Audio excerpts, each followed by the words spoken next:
Welcome to Cultivating Curiosity, where we get down and dirty with the experts on all the ways science and agriculture touch our lives, from what we eat to how we live. I'm Jordan Powers. And I'm Emily Cabrera. We're from the University of Georgia's College of Agricultural and Environmental Sciences. We are here with Caitlin Kasuli, Assistant Professor in the Department of Food Science and Technology and UGA Cooperative Extension Process Specialist. Caitlin, thanks for coming by today. Absolutely happy to be here. As we get started, what is your story? How did you get to where you are today, and how did you join UGA? I found out about food science when I was in high school, so I participated in Science Olympiad, and they had an event called Food Science, and I thought, hey, food, science, I like both of those. Let's give it a try, and ended up doing really well, so kept pursuing it and studying it in high school, and then when I was getting ready to go to college, I was between meteorology and food science. And meteorology was always an interest of mine. Again, Science Olympiad, getting into that interest. But food science to me was much more interesting in terms of being able to see what you do on the shelf and how it impacts people every day. I was initially interested in doing engineering, maybe protein chemistry engineering, things like that. But I got into a food engineering lab, which was more focused on heat and mass transfer and processing techniques. I really just thrived in that environment. So I decided when I wanted to go to grad school, instead of doing food science, I wanted to go more into engineering. And so with that, I decided to pursue graduate school at Michigan State University. I was able to work with processing, specifically with pistachios and peanuts. For my PhD, I did the peanuts, and that really led me to the job at UGA. So when I was in graduate school, I was doing a lot of networking. I met some faculty members at UGA, and it turned out that they had a position that they were opening up right as I was finishing at Michigan State. So I was able to really kind of transition right away from graduate school into my faculty position here at UGA, and I've been here now for 2.5 years. So that is really fascinating. And you mentioned that you work with heating and cooling. Is that part of your processing process? Absolutely. So part of what I do as an extension specialist is helping companies all around Georgia. And as much as I like to think about non-thermal processing and not applying heat to foods to make them microbially safe, I realize that heating is really inherently a part of food processing as a whole. So a majority of our foods still get heated to achieve a food safety outcome. So having that knowledge of the heat transfer helps me integrate it with the microbial inactivation to help lower the risk of people getting sick. Does that impact nutritional value? It can. Sometimes you can get reduction in things like antioxidants or other beneficial compounds in foods. We're trying to steer people away from heating, but again, this non-thermal processing is very expensive. It's equipment intensive, so a lot of people, especially smaller processors, don't have the tools that they need to be able to purchase that equipment and then validate it for the food safety outcomes. So it's still a very up-and-coming area for a lot of processors. So it's definitely something where I'm hearing all of these words of thermal and transfer and all of these things. I frequently tell our scientists, talk to me like you're talking to your aunt at Thanksgiving, right? Like, really break this down. Yeah. But it sounds like it's really a balance of making sure the nutrition stays as high as it can while keeping the consumer safe. Absolutely, yeah. So we have what's called kinetics. So kinetics are just a way of describing the rate of how things degrade over time during a process. We have microbial kinetics and we have chemical kinetics. Microbial kinetics, obviously, we want them to go down to a certain level where we can say the risk is low enough so someone could eat this and not get sick. But we also want to balance that with the chemical kinetics because those chemical compounds are also going down with the microbial compounds. So how do we really balance those two things and find the ideal process for getting these to be microbial safe and chemically nutritive for people? It's playing that balance game. And one of the ways that we can do this is with rapid heating. So instead of a very slow heating process where it's taking a really long time, you're getting more of that microbial kinetic destruction, but you're also getting a lot more. So think of a canned food. Looks kind of gross, the color's kind of bad, doesn't taste really great, versus a fresh cooked green bean or something like that. Tastes a lot better, color's better, nutrient retention is better. So how do we optimize that process to get safe, quality food? That is fascinating. And I know that I am a broken record, but it never ceases to amaze me how much being in this environment changes the way that you think about food. I mean, green beans are the perfect example. My mom always bought frozen because the canned green beans just make you kind of sad. Yep.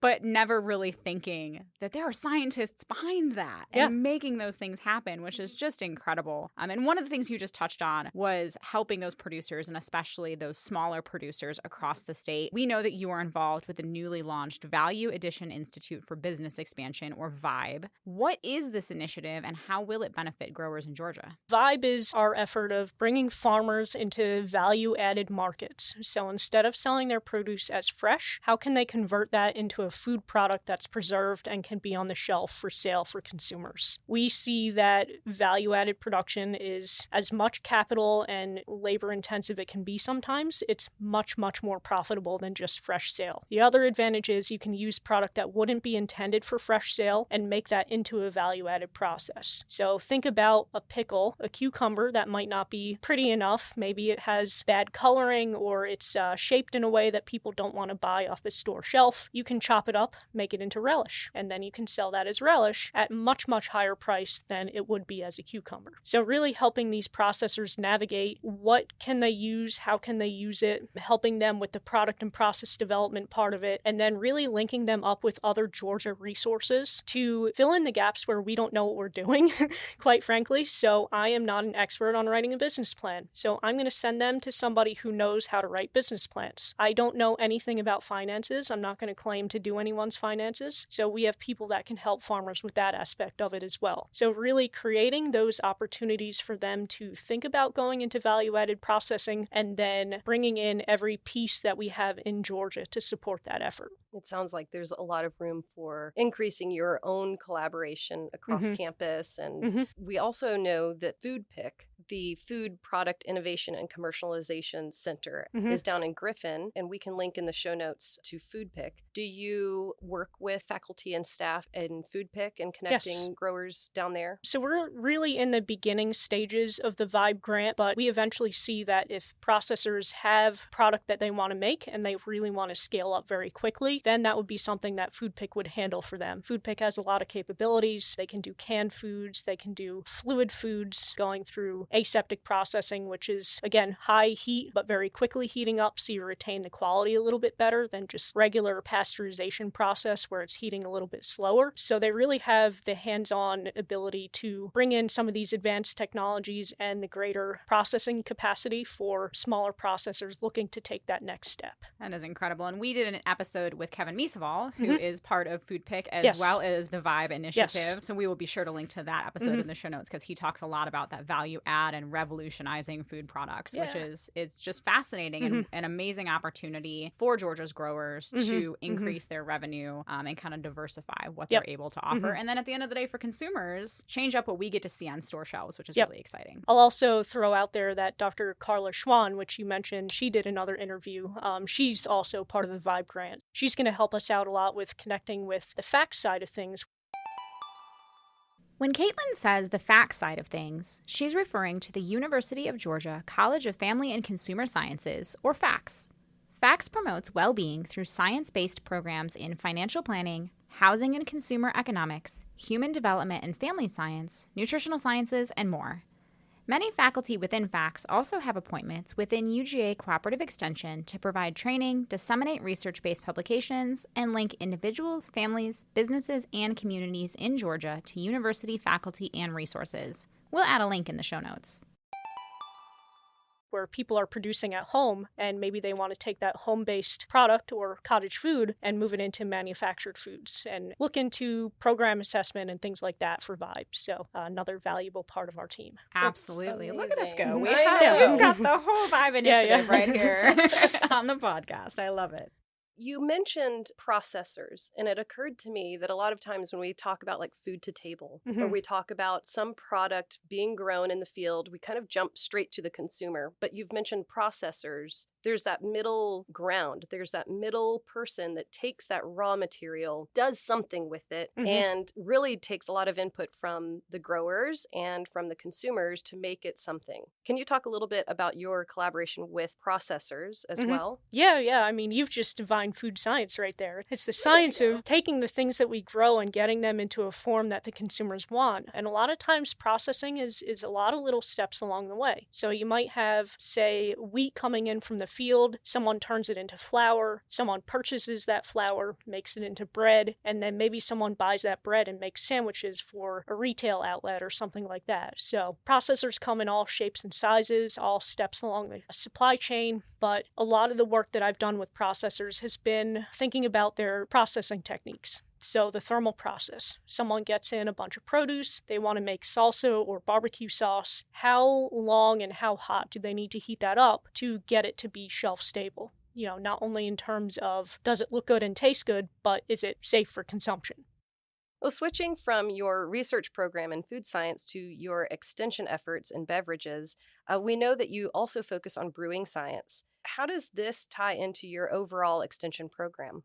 I travel a lot around the state, and one of the things that I like to do when I'm traveling around is see what breweries are around in the area. Especially in rural Georgia, there are not a lot of breweries around. Surprisingly, some areas that I think might have a brewery don't. So I really want to try and push this craft beverage industry, not only brewing, but, winemaking, kombucha, mead, coffee, whatever it is. Help processors get into those businesses because craft beverages are booming. I think brewing is kind of a little bit on the flat line. We've seen a lot of breweries close recently, but there's still people out there that want to start breweries. So I host a workshop each year specifically targeting these people that want to start a brewery. And we bring them in for 3 days and we have classroom sessions, panel discussions about taproom culture, how to select and scale your equipment, how to design your brew house, really kind of all the step-by-step stuff you need. Not so much on the brewing science, more on designing and running your brewing operation. And then in the evenings, we rent out some vans and we drive people around and we offer them brewery tours. So it's really just a lot of fun. That is so much fun. Wait a minute. Last year, it was just really cool last year. We start out the day and everybody's really quiet and they don't want to talk to each other. But by the time the van's going back to the hotel, it's a party in there. Everybody's really bustling and networking and enjoying each other's company. It was just really rewarding to see all that and, help grow the brewing network here in Georgia. That's incredible. Changing tunes a little bit, earlier this year, during the double cicada emergence, which I don't think any of us will soon forget, you wrote a blog post on how to harvest, store, and prepare cicadas for eating, which I have to say, I was fascinated by the emergence, not so much with the consumption.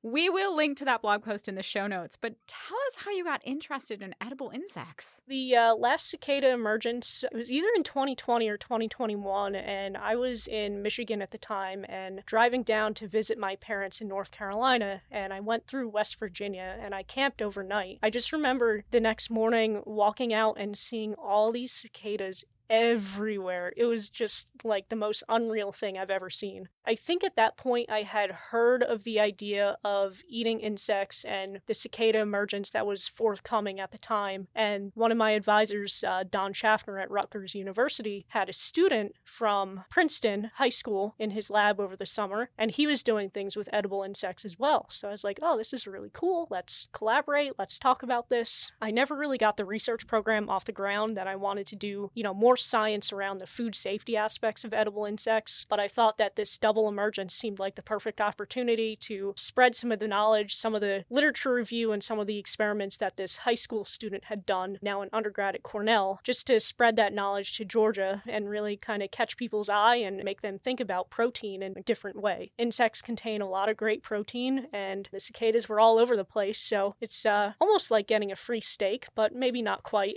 depending on how you think about it. Depending on how you think about it. Okay, so have you eaten cicadas? I have not eaten cicadas, but I did eat a cricket granola bar one time. Once you get past why it's so crunchy, it's not so bad. Like, the flavor is okay. I think that a lot of research and development still needs to go into how can we use these insects. Maybe it's not grinding them up and putting them directly in the granola bar. Maybe it's extracting the protein and then using that protein to develop new products. That makes sense. I have also had a cricket protein bar. I've also also consumed an ant lemon pound Ooh. cake, which, shameless plug for Insectival, we can link to that in the show notes. But some of our experts are at that amazing annual event at the Botanical Garden, and there's an array of different insect snacks you can try. And I have to say, if I didn't look down and see the ants, I would think I was eating a lemon poppy seed something. Yep. And then you look down and there's legs and you have to look away quickly, but it's a lot of fun. So, is there such a thing as a typical day for you, and what does that look like? First of all, no. A lot of things that I do on a day-to-day basis are these process approvals where I was talking about helping the processor figure out how long and how hot, and then issuing a letter to them describing their process and helping them understand which regulations they have to comply with. Food processing in general is a lot of regulations. That's a lot of what I deal with, but another day could look like sitting at my desk, writing a manuscript, writing a proposal, kind of the boring stuff. But really what I love is going out and meeting people, being in the industry. Last week I went out and met with a farmer down in LaGrange area, and that was just a lot of fun, going to see his property, see the facility that he wants to use for producing food, and just making that personal connection and having a conversation.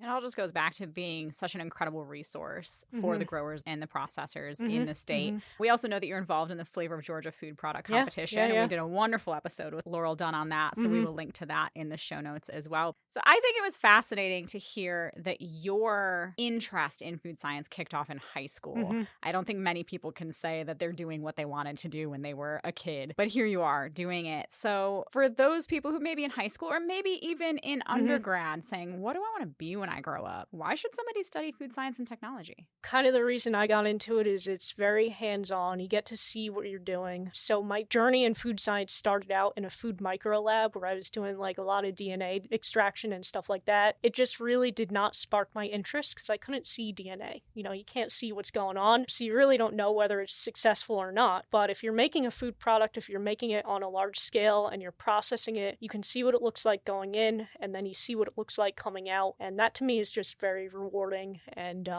cool thing to see. I'll also say, try a bunch of things. Find out where maybe your interest would lie, but the food industry is a great place to be no matter what you do. If you want to go into chemistry, processing, microbiology, or even sales, marketing, communications, all of these things come together to make the food industry. So no matter what your interest is, you can find a place in the food industry. Yeah, it's something that touches all of our lives every day, all day. Yeah. And you can't just make a good food product and expect it to be successful. Right. You have to have someone marketing it. You have to have someone creating the ads and the commercials to push it out there into the world. So yeah, it's just endless opportunity.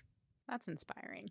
Well, Caitlin, thank you for taking the time to come in today. We know that your days vary immensely, whether you're in the office, in the lab, out with a grower or a processor, but we appreciate you carving a little bit of time out to come on the podcast today. So thanks so much. It was a pleasure to be here. I'm happy to share my experiences and just glad to be in food science and have the opportunity to do the things that I always wanted to do. It's inspiring for sure. Thanks for listening to Cultivating Curiosity, a podcast produced by the UGA College of Agricultural and Environmental Sciences. A special thanks to Mason McClintock for our music and sound effects.